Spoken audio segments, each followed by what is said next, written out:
Добро утро и добродојдовте во уште едно 24 од сестрце на телевизија 24 вести. Денеска имаме повторно откриени тајни заедно со доктор Жарко Коштич, дијанетички консултант од Сдруженијето на граѓани Помагам. Верувам дека веќе го имаме вашето внимание и дека сте редовни гледачи на емисијата 24 од сестрце и секако на серијалот Откриени тајни. Ве поканувам и денеска да останете со нас и да погледнете и денешната емисија.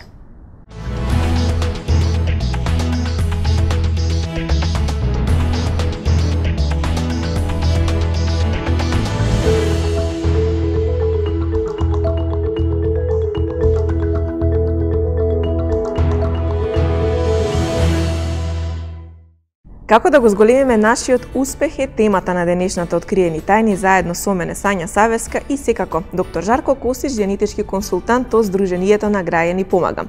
Емисијата 24 од сестрце и секако и Откриени тајни има единствена цел да ви помогне да го направите вашиот живот да биде поквалитетен. Ние сме тука секој работен ден од 9 часот и 15 минути да заедно ја зголемиме свесноста за проблемите кои што стојат пред нас и секако да најдеме решенија за нив.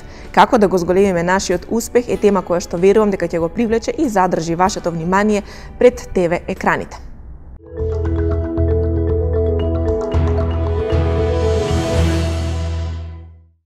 Како да го зголемиме нашиот успех е темата на денешната Откриени тајни. Секако дека ние во 24 од сестрце и во Откриени тајни, она што сакаме да постигнеме е да ви помогнеме да бидете поуспешни во животот и сите заедно да најдеме начини како тоа да го оствариме.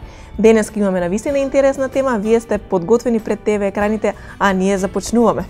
Жарко, добро утро и добродојдовте во уште едно Откриени тајни. Добро утро, Сања, добро утро за нашите гледачи.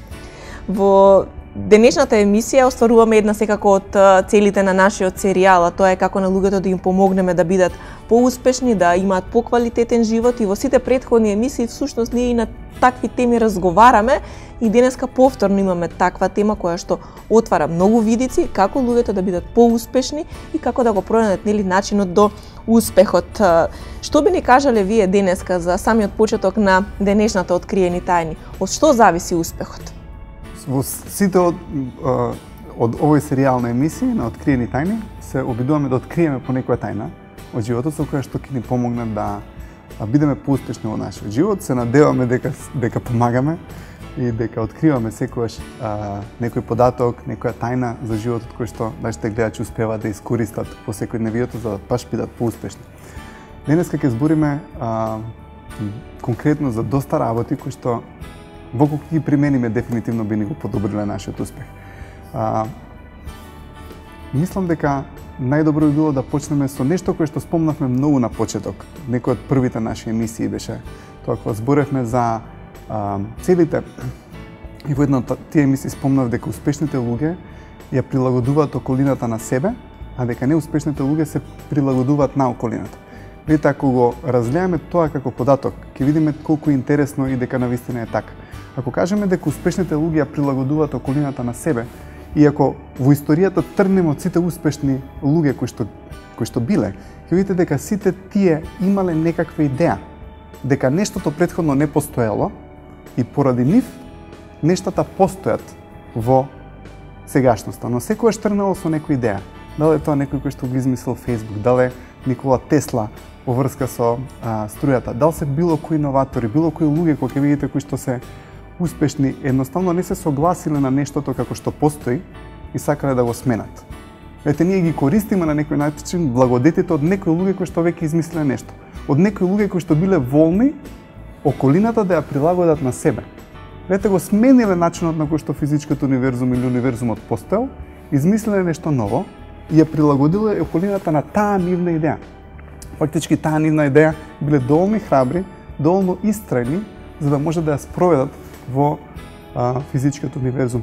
И ако видите дека успешните луѓе, зборевме пак ќе кажам за целите, својот универзум што го имаме. Значи, ајде повторно да се вратиме на почетоците, дека имаме наш универзум. Тој наш универзум го создаваат нашите идеи, нашите имагинации, нашите желби за промена во иднината. Така, ќе замислиме нешто, сонуваме нешто како ќе биде нашата иднина, не само за нас, можеби за целата околина, сакаме да подобриме некој аспект во нашето општество, за нас, за фамилијата, замислуваме нешто и тоа е нашиот универзум. Така, физичкиот универзум е физички универзум, она кој што ние го имаме тука. Успешните луѓе постојано го креираат тој нивен универзум, таа нивна имагинација, тоа што сакаат да го постигнат и обраќаат многу внимание на тоа. И не само што го мечтат и замислуваат, него и работат на тоа да го направат тоа нешто да биде реално.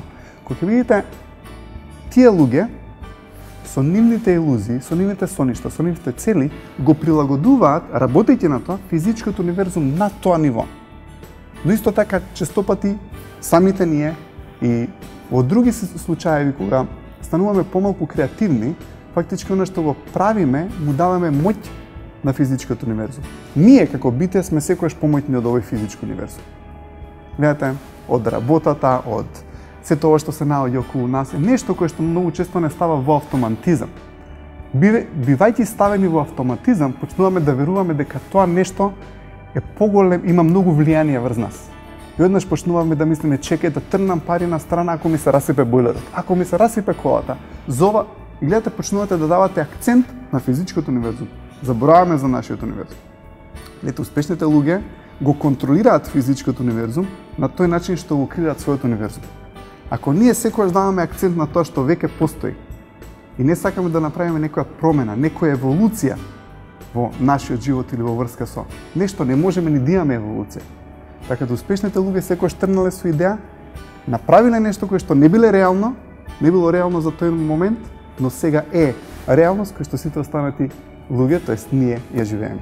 Жарко, успешните луѓе не се плашат да го живеат животот по што вие го зборувате и што го кажувате и секако што го гледаме, и веројатно тоа е и начинот како полесно ги надминуваат стравовите со кои што се соочуваат и кои што излегуваат пред нив, за разлика од оние помалку успешните кои што малку потешко се соочуваат со стравовите. Да, разгледувајќи и изучувајќи ги успешните луѓе, сања имам констатирано дека многу од нив се, например, авантуристи. Многу од нив се занимаваат со спорт, многу од нив, не знам, идат и имаат јахти, се надпреваруваат во некои спортови кои што, каде што дури е можно да го изгубат нивниот живот. И сум размислувал и сум гледал дека многу од тие луѓе до толку се волни да искусат, до толку не се плашат од животот. И мислам дека тоа е една од причината зашто многу луѓе се успешни. Ако стварно почнеме да ги разгледуваме и да ги студираме, да ги наблюдуваме животите на стварно многу успешните луѓе, ќе видиме колку тие се дел од животот на секаков начин. Едноставно не се плашат да искусат авантура, да го искусат целиот живот. Но исто така сакам да нагласим уште нешто интересно, а тоа е дека способноста на луѓето е контролирана од волноста. Значи, волноста наша, кога сме волни нешто да направиме, тогаш сме многу способни. Нели? Ке видите некој човек што е волен да работи, он е способен. Можеби не знае за нешто да го направи, ама ако е волен, ќе научи како нешто да го направи. Способноста наша никогаш не се губи. Единствено нешто што се губи е нашата волност. Ако ја одржуваме волноста на високо ниво, ја одржуваме и способноста на високо ниво. Човекот кој што не е способен во некој сегмент или многу сегменти во животот е човек кој што има изгубено волноста. Волноста се губи преку разочарување и непостигнување на цели.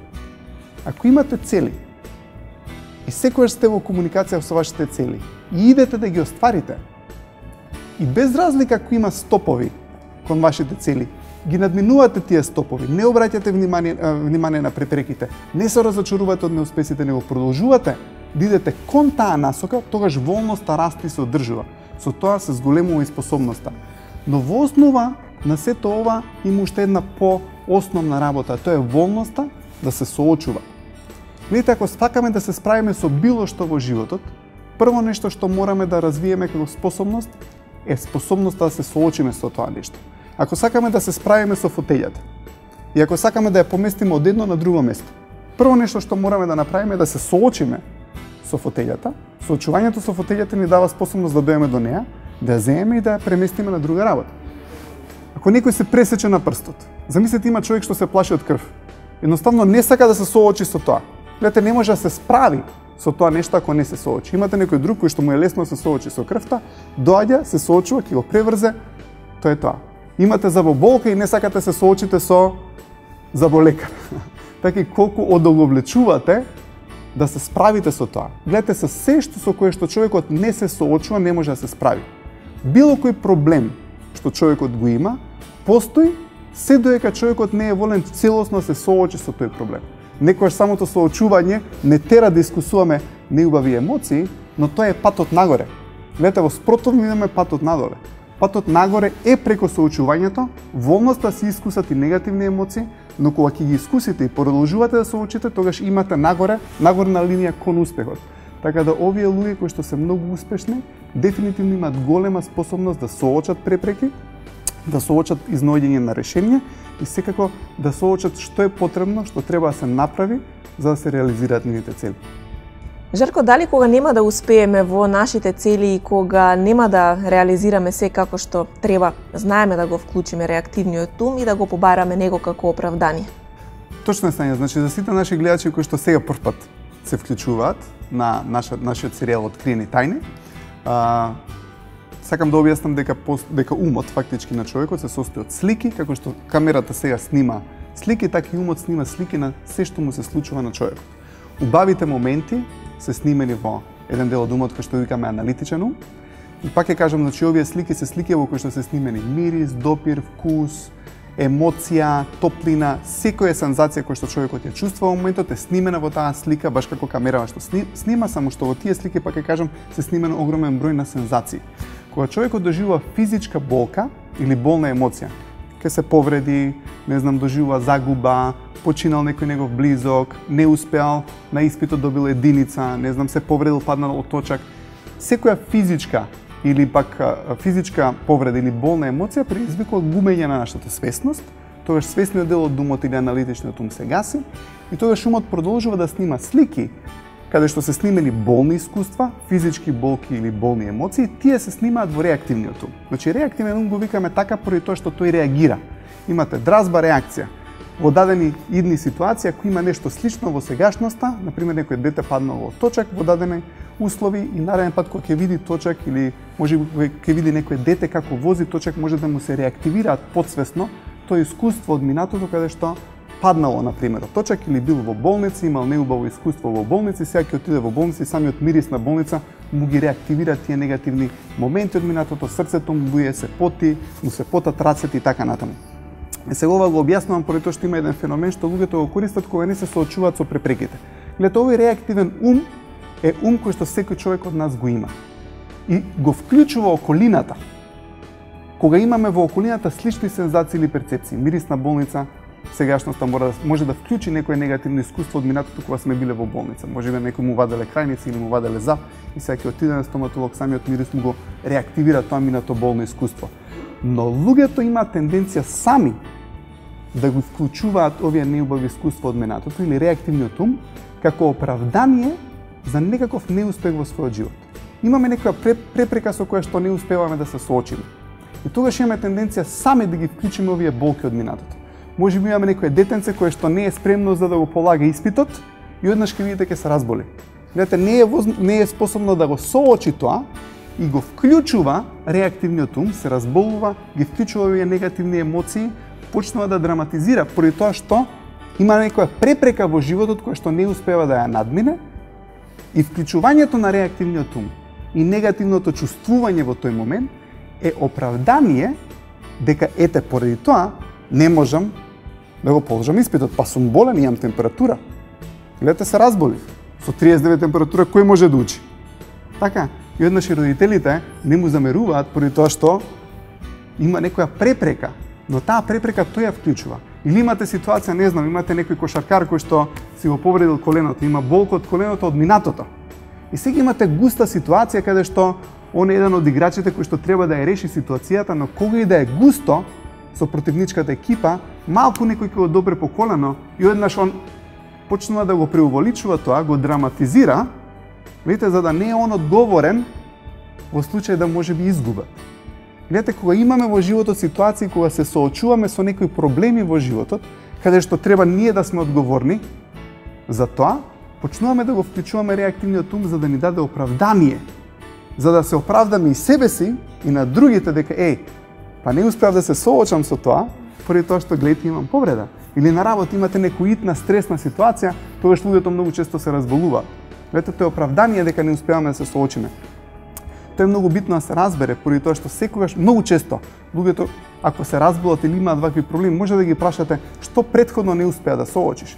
Така да дефинитивно кога не успеаваме да соочуваме дадени работи во нашиот живот, како резултат на неуспехот да соочиме нешто, човекот се повлекува од таа препрека и почна да го вклучува реактивниот ум и почна да ги повторно драматизира тие негативни емоции, болки, повреди, се што е фактички снимено во својот реактивен ум и почна да го вклучува. И на почетокот тоа го прави свесно. Многу често како деца сме биле свесни дека намерно сме сакале да се разболиме за да не идеме на училиште или стомак ќе не боли. Така, ама после со текот на животот тоа станува многу автоматски и многу несвесно. Само она што можете да го видите дека секогаш кога човекот има некоја препрека која што му е тешко да се соочи, одеднаш после тоа може да се разболи или да има некои телесни потешкоти и е фактичко оправдание за неуспехот да ја надмине препреката која што му се јавила во животот.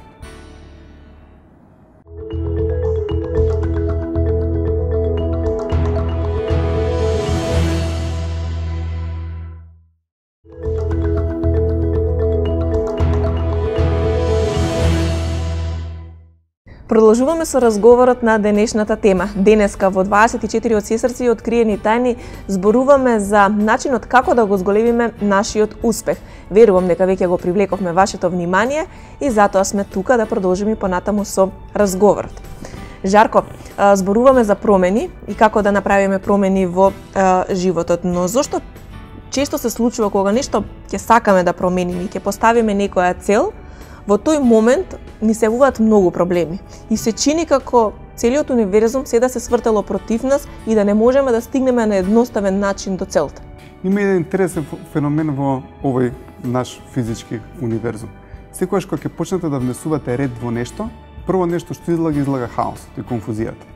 Гледате, сакате да внесете ред, пример, во некоја организација, така? И каде што претпоставениот инсистира на дадено правило. И сте виделе, правилото има за цел да внесе ред во таа ситуација. Но прво нешто што ќе се случи, луѓето ќе почнат да протестираат против тоа. Ама кај сега, па зашто сега вака, па што мораше сега ова правило да го донесе? Но гледате, после некое време, ако човекот инсистира, раководителот инсистира на тоа правило, луѓето ќе почнат да го следат и ќе опстои редот. Гледате, конфузијата е минлива, а редот секогаш останува. Така и во нашиот, или например ќе земете да чистите стан или гаражата ќе почнете да ја внесувате, сте започнале со една идеја дека само ова ќе го направам и одеднаш како почнувате да внесувате ред, излагате уште 100 работи што ги гледате и си викате кај се зафатив со овој проект сега да го средам ова, затоа што гледа уште колку многу работи излегува. Гледате, ако само продолжиме да внесуваме ред во нашиот живот и игнорираме оваа конфузија, гледате, само продолжете да ставате ред. Зашто редот е тој кој што ќе продолжи да трае. Редот е долговечен. Конфузијата не е. Конфузијата ќе се замине. Гледате, секогаш во нашиот живот имаме некој момент каде што ќе се соочиме со некои проблеми, дека правиме компромиси за некои работи и ќе речеш вака више не можам во животот. Сум го соочил дека ова ми е проблемот, овој компромис не е добар за мене, не сакам да бидам таков како што можеби сите сакате да бидам, затоа што така не се чувствувам ја добро. Сакам да бидам ваков и јас сум овој и ќе го следам мојот пат и ќе го следам тоа што сум го зацртал. Ово секогаш ми била моја желба и идеја. Едноставно почнуваш да внесуваш ред во твојот живот. Прво што ќе се деси, луѓето ќе се кај таласаш. Што ти требаш ова да го направиш сега? Па чекај, како, зашто? Гледате, секогаш кога ќе се соочиме со дадени работи кои што знаеме дека не се окей во нашиот живот. Гледате, инстинктивно ги знаеме дека правиме компромиси кои што не се добри за нас. И одеднаш сакаме да се смениме. И ќе речеме, ова е добро за мене, долго време не го правам, знам дека требува да го направам, и кога ќе почнете да инсистирате на тоа, како да сте фрлеле бомба. И одеднаш имате хаос. Почнуваат околу вас луѓе, ама чекај, зашто сега, како, по околината, еден, друг, трет. Видите, идејата е само да продолжите да внесувате ред. Кога ќе продолжите да внесете ред во својот живот, после некое време и околината ќе се сложи со вас. Може би сте правиле компромис со тоа што сакате да го правите во животот. Поради тоа што може би вашата фамилија или кој да е, сакал да сте тоа. И вие ќе речете, чекај, сега ќе фрлам бомба. Затоа што морам да фрлам бомба. Затоа што секогаш кога ќе внесеме ред во нашиот живот, излага експлозија од хаос. Излага експлозија од конфузија. Чекајте се. Што ти стана, дете? Како се вака ти? Не, ова е мој живот, ова е мој интегритет, ова се мои цели и ќе ги зацртам и ќе ги следам. И што се случува на почетокот, имате хаос. Зашто, како, немој. Ако истраете и успеете во тоа што сте сакале да го направите, конфузијата ја снемува и после едно време ќе видите дека и таа околина која што можеби ве колебала тоа да го направите, ќе рече знаев дека ќе успеам, секогаш го поддржувавме. И знаев дека ќе истрае во своите цели. Гледате, она што се случило, сме инсистирале на редот, сме инсистирале на соочувањето, сме ја занемариле конфузијата и таа конфузија има тенденција да се справи сама по себе. Така да дефинитивно соочувањето и неправењето компромиси со тие работи со кои што не треба да правиме компромиси, воведувањето на ред, следењето на целите, одлучување кој пат да одиме, дефинитивно ќе направи на некој начин турбулентни работи во нашиот живот. Но, ако истраеме во тоа, и таа конфузија ќе се среди и ќе остане фактички редот. Едноставно не ќе бидат само примерите во работните места кои инсистирате на некаков ред, прво излага хаос и потоа останува редот. Дали, Жарко, нашата желба да бидеме прифатени од останатите и останатите да бидат во согласно со нас, може да не натера да се отстраниме од нашите цели, од она што сме го замислиле, па да најдеме некој компромис само за да бидеме прифатени од останатите? Секој од нас има голема желба да биде прифатен од групата. И секој од нас има голема желба групата да се сложи со него. Но гледај, било што да успееме да направиме што е оригинално и што е наше. Треба да сме волни да се кренеме над жетта наша, да имаме согласност и одобрение од групата. Видите, никој од нас не може да ја игра својата животна игра и да ја следи својата животна цел, ако постојано бараме одобрение од другите што да бидеме. Видите, ако имаме идеја што сакаме да направиме во нашиот живот и ја следиме таа идеја, и таа е оригинална идеја, многу често групата нема да се сложи со тоа. Но исто така и ние треба да се кренеме над желбата која што ние имаме другите да не прифатат, да ни дадат одобрение за тоа што го правиме. Затоа што ако почнеме да правиме работи само за да ја задоволиме групата или да добиеме одобрение од групата, тогаш ќе почнеме да правиме компромиси. Гледате, многу често групата, тоест убавите работи во овој универзум потекнуваат од индивидуални идеи, не од групата. Многу често групата се согласува само на деструктивни работи.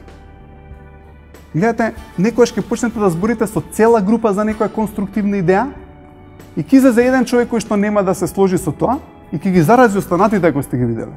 И однаш целата група е против вас. Си викаш, чекај. А ако почнете да зборите со секој посебно како индивидуа, ќе видите дека тој ќе ја прифати идејата. Но групата, како група, има тенденција да се согласува, тоест да не произлегуваат од целата група конструктивни идеи. Конструктивните и убавите идеи потекнуваат од единката. И единката, која што има направено групата да се согласи со таа идеја, е она што зборевме како карактеристика на лидерот. Ама ако имате некоја идеја која што е конструктивна и верувате во неа, и ако се кренете над жетта другите се согласат со вас, можеби нема да дадат одобрение за тоа ти да бидеш или тоа да го правиш. Но што? Видите, не можеме во животот некојаш да правиме цело време компромиси, да им се допаднеме на другите и да не правиме тоа што мислиме дека ни е животната цел или тоа што сакаме да го направиме. Но многу често целата група, дури целото општество, има тенденција да ја стави индивидуата во еден калап. Гледате, најди си работа која што е сигурна, која што е добро платена, каде што ќе има секогаш пензиско осигурување, здравствено, што и да е, да биде многу сигурно. Не викам дека таа работа не е добра, но можеби нашата идеја не се вклопува со таа работа која што фамилијата или групата ни ја налага да имаме. И многу често кога некој индивидуа сака да излезе од канџите на некој начин, да ја кажам, на таа групна согласност, групата има тенденција како група да влие врз него и да не годува. Многу често да биде оговаран, многу често да биде исмејуван, но вистински силната индивидуа успева да се крене над тоа и да продолжи да го следи својот пат. И пак ќе кажам, после групата има тенденција да се сложи дека тој од секојаш бил успешен и дека тие секојаш му помагале. Во претходниот ваш одговор, Жарко, баш напоменавте дека успешните луѓе знаат да бидат тема на разговор меѓу останатите, знаат да бидат озборувани од околината и секако може да бидат и изложени на некој напад од луѓето околу нив. Како еден успешен човек, еден човек кој што ќе дојде до успех да се заштити од сето ова и да едноставно не обрнува внимание на овие нешта? Ако видите, збориме за успешни луѓе, дека тие успешни луѓе никогаш не влегле во некој калап, во некој модел на однесување, затоа се успешни, затоа се толку малку, да кажеме, во светот. Значи мора да имало нешто кое што било оригинално кај нив. Нешто со кое што не се согласиле со генералниот дел од луѓето. Затоа што ако се согласило ќе немало да бидат тие успешните луѓе, тие да бидат лидерите и тие да се издвојат од групата. Кога ќе видите некој човек дека се издвојува од групата, има нешто што го прави што е спротивно на правилата на групата, така? Но пак ќе кажам, многу често луѓето кога ќе видат некој успешен човек почнуваат да имаат тенденција да се завидливи, да почнат да мислат дека дошол на таа позиција на нечесен начин и така натаму, нели? Но многу често кога почнуваат луѓето да ве критикуваат ако сте успешни. Гледате, рековме дека успешните луѓе имаат цели. Видите, успешните луѓе обавезно зборат за идеи, зборат за својот универзум, за тоа што они сакаат да го искреираат и одат да го креираат. Ако успешниот човек почне да се занимава со сите овие мали критики, негодување или пак ако сака да добие одобрување од групата, што се случува, Сања? Ја напушта целта. Кога ќе ја напуштите вашата цел, имате стоп во животот. Видите, занемарете ги сите работи околу вас што се случува. Секако дека ќе има луѓе кои што ќе се завидливи, секако дека ќе има луѓе кои што ќе не озборуваат, секако ќе има луѓе кои што и да си мислат, нека мислат. Но успешните луѓе зборат за идеи. Другите луѓе зборат за луѓе. Но успешните луѓе се многу заинтересирани за своите мечти, за своите цели, за своите илузии, како нив да ги направат реалност. И гледате, најдобар начин да се справите со луѓето кои што се завидливи е само да успевате и напредувате. Гледате, немојте воопшто се занимавате со луѓе кои што да се обидувате да се објасните или да навлегувате во конфликт со тие луѓе, зашто точно тоа е тенденцијата. Тенденцијата е да ве оттрнат од целта. Тенденцијата е да влезете во полемика со нив, затоа што кога ќе влезете ќе ве убедат, затоа што е група, дека не е нешто што го правите што е исправно. Напротив, исправното тоа е што вие сте го одлучиле. Пак ќе кажам, креативните, конструктивните идеи доаѓаат од индивидуата. Индивидуата која што успешна ги следи своите идеи, збори за нив и најдобар начин, пак ќе кажам, да се справите со оваквите луѓе, е само продолжете да го креирате успехот, затоа што тогаш таквите луѓе почнуваат да бидат апатични. После некое време, кога ќе видат дека не можат да ве допрат, едноставно ве остават на раат. И не само што ве остават на раат, пак ќе кажам, после некое време и самите тие ќе ви дадат поддршка и ќе речат дека знаев дека тој човекот секогаш ќе биде успешен. Жарко, ви благодарам за денешното гостување. Верувам дека со нашата емисија на гледачите секако денот им започна позитивно, дека размислуваат веќе на кој начин може да си го зголемат својот успех и да си го направат животот поквалитетен. За ова само накратко денеска, секако сите оние кои што се заинтересирани може да ве пронедат на социјалната мрежа на Facebook и секако во вашето здружение на граѓани помагам, па за малку повеќе совети и повеќе информации околу одењето на овој пат кој што можеби е тежок, меѓутоа треба нели како што вие велите да се изоди и да се стигне сигурно до успехот без никакви препреки, односно без застанување пред препреките кои што секако стојат на секој пат до успехот.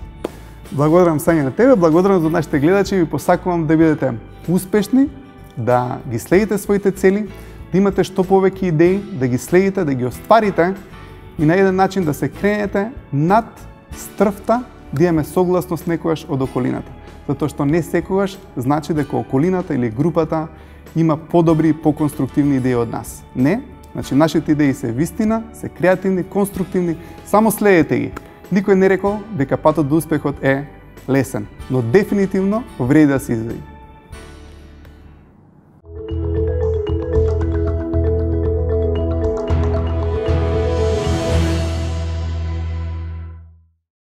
Тоа беше се за денешната емисија на Откриени тајни и на темата како да го зголемиме нашиот успех. Верувам дека одговорите на прашањата кои што ги даде доктор Жарко Костич, генетички консултант од Сдруженијето на граѓани Помагам, ви помогна во многу дилеми и секако дека со неговото гостување денеска го разубавевме вашиот ден. Останете со програмата на телевизија 24 Вести, ви најавуваме уште многу откриени тајни, секако заедно со доктор Жарко Костич, а ние продолжуваме понатаму со редовните гостувања на 24 од Сестрце. Веќе утре во 9 часот и 15 минути имаме нова тема и нови гости. Останете со 24 Вести.